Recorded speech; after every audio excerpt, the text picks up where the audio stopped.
안녕하십니까, 정인태입니다. 국권 상실 이유 우리가 준비 못해서 이현주 국가원수가 할 말 아니다, 이렇게 비판을 했습니다. 네, 국권 상실 이유 우리가 준비 못해서 이현주 국가원수가 할 말 아니다. 네, 이데일리에서 이렇게 보도하고 있는데요.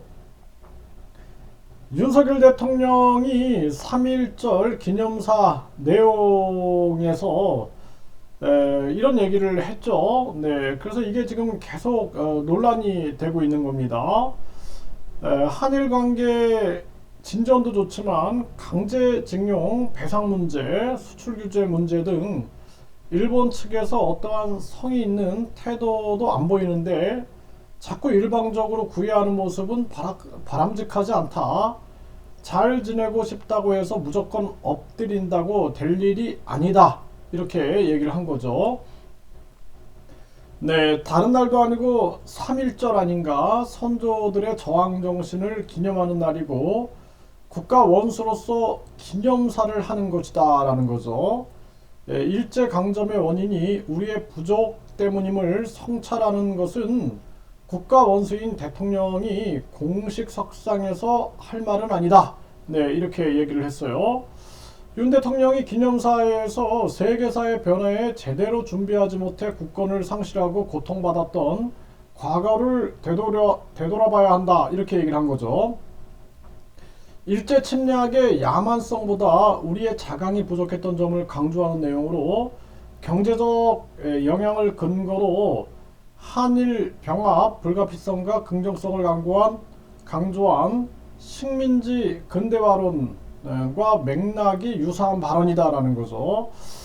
그래서 사실상 당시에 보면은 이 제국주의 국가들이 계속해서 약한 국가들을 다 지배하려고 했던 거죠. 그래서 뭐 동남아에서 뭐 베트남이나 라오스라든지 캄보디아라든지 인도네시아 뭐 각종 나라들이 다 그러한 순환을 겪었던 거거든요.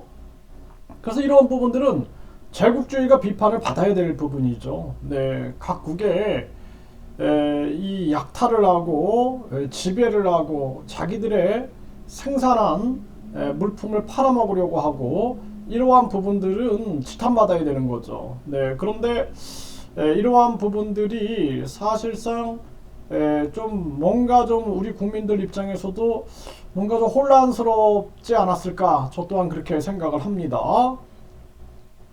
네, 그래서 모든 말은 때와 장소가 있는 법인데 국가 원수가 되어 그런 기본조차 망각하고 아무 말이나 시시때때로 한다면 어쩌자는 거냐, 이렇게 비판을 했고요. 네, 3.1절 아침 국민들은 민족적 자부심을 완전히 뭉개버렸다, 이렇게 얘기를 했습니다.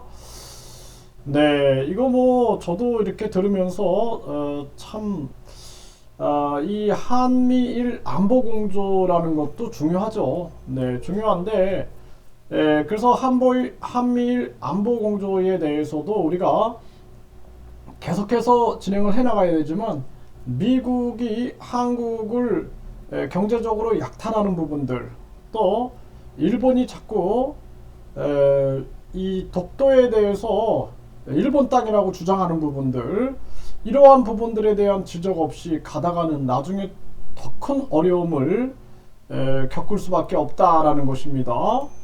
네, 그래서 이 부분에 대해서 뭐 세계일보에서도 네, 제대로 준비 못해 국권 상실, 이 부분에 대한 기사를 다루고 있고요. 네, 문화일보에서도 마찬가지입니다. 윤 대통령 세계사 변화에 제대로 준비 못해 국권 상실 발언에 네, 이현주 민족적 자부심 완전히 뭉개졌다. 네, 이 부분에 대해서는 우리가 인식을 명확하게 할 필요가 있다, 이렇게 말씀을 드립니다.